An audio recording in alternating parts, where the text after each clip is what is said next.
lá com o Edu Afonso para trazer também as informações do São Paulo antes dessa decisão. Tudo bem, Edu? Seja bem-vindo. Beijo para você. Tudo bem, Glaucia? Grande beijo para você, um abraço aos comentaristas e ao fã de esportes. Aqui o treino rolou no início da tarde e nenhuma definição com relação à Arboleda. O jogador voltou sem lesão daquela saída do jogo com a seleção do Equador contra o Uruguai, mas com uma pequena fibrose, uma inflamação ali das fibras do músculo e não treinou hoje, ficou no refis. Se treinar amanhã, que é o último trabalho antes da viagem para o Rio, vai para o jogo. Se não treinar, fica fora. Existe um otimismo que ele possa treinar e possa jogar, mas em todo caso, Diego Costa e Alan Franco são as duas opções para substituí-lo. Outra dúvida está no meio de campo.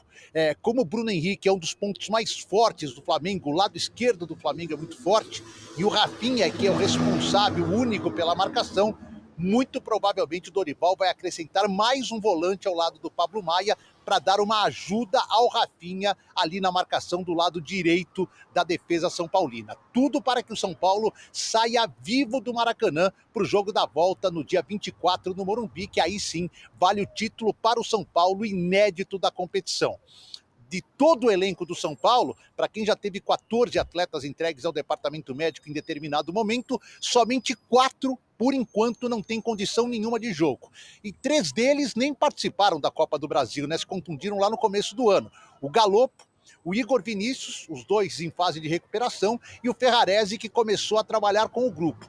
Até acho, Glaucia, e é um achismo mesmo, que se o Arboleda não for, como o Ferraresi já está trabalhando há 8 dias com o grupo, possa sobrar um lugar no banco de reservas, mas mais para complementar mesmo do que propriamente para contar com o Ferraresi nas duas decisões. Seria só numa emergência gigante que o Ferraresi entraria. Mas o mais certo mesmo é que o Ferraresi seja relacionado. Se acontecer isso, na partida da volta, daria para ele treinar mais uma semana, se condicionar melhor fisicamente. No treino de hoje, Wellington e Rames Rodrigues foram as novidades. O Wellington não foi negociado ontem com o CSKA. Aos 45 minutos do segundo tempo, subiu a placa 0 de acréscimo. A negociação não estava concretizada, a janela fechou e ele fica pelo menos até o final do ano no São Paulo. Era uma grana boa para o São Paulo, quase 6 milhões de euros por 70% dos direitos federativos. Já que não vendeu o Wellington, ele e Caio Paulista brigam pela posição na lateral esquerda do jogo deste domingo no Maracanã. Do outro lado, pelo menos mais 6 a 7 milhões vão entrar no São Paulo no novo contrato de patrocínio que foi apresentado nesta sexta-feira, um patrocinador que vai estampar a sua marca aqui no peito do lado esquerdo. Esse patrocinador já estará na camisa na primeira partida decisiva do São Paulo contra o Flamengo no final de semana. Glaucia. Bom, Edu, muito obrigada. Beijo para você. Boa sequência por aí. Edu e Roberta Barroso trazendo as informações de Flamengo e São Paulo.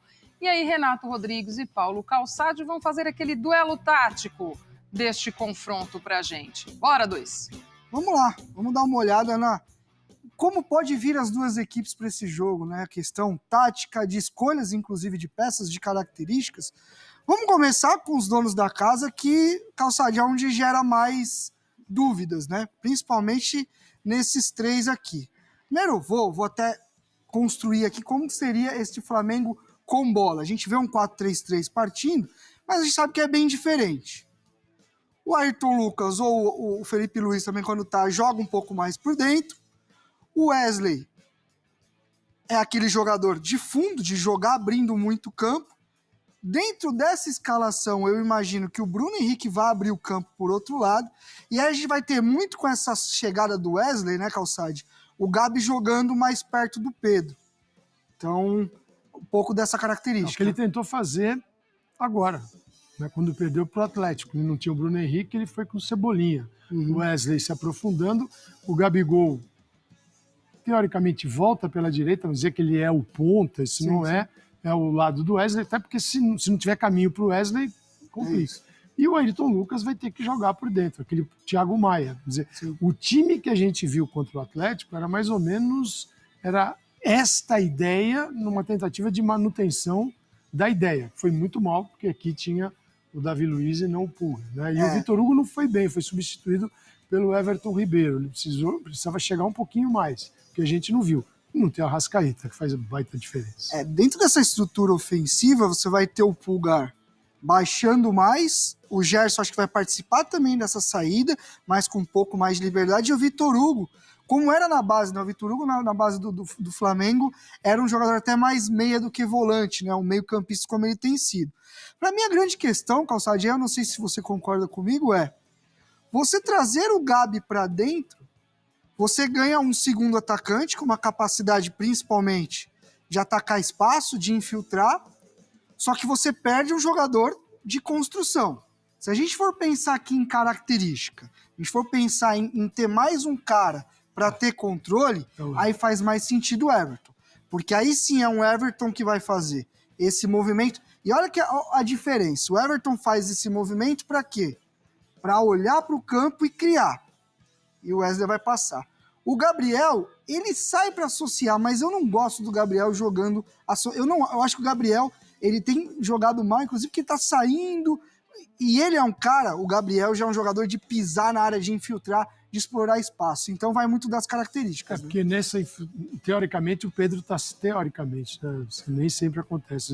No jogo passado, em alguns momentos, você viu o Pedro baixando. Sim. E é quando as coisas começam a não funcionar, o jogador sai do posicionamento dele. Mas o Gabriel é o jogador de receber a bola rompendo a linha de frente pro gol. Sim. E lá já... deve estar o Pedro um pouco mais adiantado. O Everton Ribeiro entrou no segundo tempo, mas no lugar do Vitor Hugo. Deixar o Gabigol no banco pelo Everton, aí existem situações internas também de como lidar com o elenco, que um chia mais, outro chia menos. Sim. O impacto de um é diferente do outro, mas a estrutura acho que não vai fugir muito disso. O que pode é variar um pouquinho esse lado do campo, e ele também tem trocas na segunda etapa, se for o caso, o São Paulo. Mas tudo isso que a gente está mostrando aqui tem coisas muito parecidas, basicamente ao jogo contra o Atlético, só que se repetiu aquele comportamento, você pode pôr quem você quiser aí. A execução contra o Atlético foi... Então vamos de São Paulo, vamos tirar o Flamengo. Aí o São Paulo eu já vejo numa situação, vamos dizer assim, um pouco mais estruturada, a gente não imagina grandes mudanças. Então, dentro daquela ideia, a gente pode falar de um 4-2-3-1 sem a bola, mas com bola, o São Paulo vai ter um Caio Paulista, que vai ser o Wesley do São Paulo, que é o fundo, é o cara que abre o campo, que dá amplitude. Aqui a gente pode falar em Arboleda, pode ser o Diego Costa, o Rafinha, como a gente mostrou ali, sustenta, joga como um terceiro homem. E muito por conta do Rafinha jogar como esse terceiro homem e o Rafinha não ser mais um lateral de ultrapassagem e jogar colado na linha, esse homem aqui ele não sai do time, porque ele tem essa característica de jogar bem preso, de abrir o campo. Com isso, você tem um Pablo Maia para iniciar as jogadas, que é muito a característica dele, pode ser um Gabi Neves aqui também. Você tem um Alisson que tem jogado como volante, como meio campista, com um pouco mais de saída, pode ser um Rodrigo Nestor, e aí você tem um Luciano saindo até um pouco da sua característica, mais por aqui, e dobrando com o Lucas, né? Fazendo como se fosse uma dupla de meias nesse momento. A mudança mais radical nos últimos tempos de São Paulo é esse jogador aqui, né? Eu digo, como início de carreira, o Alisson jogava aqui, né? É isso. E agora ele é um segundo volante, até pela condição que ele tem. Mas eu vejo que São Paulo é aqui este setor que o Dorival tenta priorizar. Sim. E tendo as beiradas muito bem estabelecidas e o Rafinha permitindo que isso aconteça. E se eu fosse apostar, não vai o Luciano. Para mim vai o Nestor, principalmente porque o jogo é fora de casa. O São Paulo sem a bola vai ter o Caio voltando e o Nestor muito forte fazendo o lado do campo. Faz todo sentido. Aí sim você libera o Lucas, baixa com o Wellington Rato, você tem uma outra característica. Com o Luciano, você tem um jogador mais para criar, para infiltrar, para chegar. Com o Nestor, você tem um pouco mais de controle, um jogador que tem energia para fazer esse trabalho de ida e volta, também vai flutuar e também vai construir. Então eu acho, pensando para o jogo no Maracanã, tá comigo? Mata-mata, se tem que manter, tem que voltar vivo, fica um pouco menos agressivo, mas fica talvez com mais controle e mais recuperação também. Sim. O que é importante, eu acredito que essa deva ser a formação. E você dá para o Lucas aqui também uma capacidade defensiva um pouco mais dele ficar liberado. Vai ser um São Paulo que em alguns momentos vai poder jogar em transição. Sem a bola ele vai ficar aqui. Assim. Vai ficar aqui, isso. Fecha o Wellington Rato, faz as duas linhas de 4. Então, para mim, o São Paulo está um pouco mais claro o que vai acontecer. O time teve dificuldade, principalmente no segundo tempo contra o Internacional. Mas vamos ver, né, Calçado? Não é... No momento da classificação de ambos para a final, você viu o São Paulo que vinha daquela... Encorpado Amassou sobre o Corinthians. E aí o tempo passa. Né? O Flamengo também não evoluiu. Sim. E o São Paulo demonstrou algumas deficiências. Então, a final tem um ambiente sem... Eu não vejo favoritismo, nem para o Flamengo, nem para o São Paulo, independentemente de ser o primeiro jogo fora ou dentro. Acho que no mata-mata isso tem alguma relevância, mas o time que joga a primeira fora, se souber se aproveitar também, pode levar vantagem, que é o caso do São Paulo, porque vai pegar um Maracanã com aquelas características que a gente já descreveu ali, falando dos ingressos. Pode ter um torcedor que está ali só esperando o gatilho, ou para aplaudir ou para vaiar. Isso tem acontecido com o Flamengo. Então, o ambiente do Maracanã pode ser super favorável ao Flamengo, mas também nós já vimos que pode trabalhar contra. Então, o São Paulo sabe disso. Eu acredito que, pensando nesse contexto, a gente vai ver o Rodrigo Nestor aqui.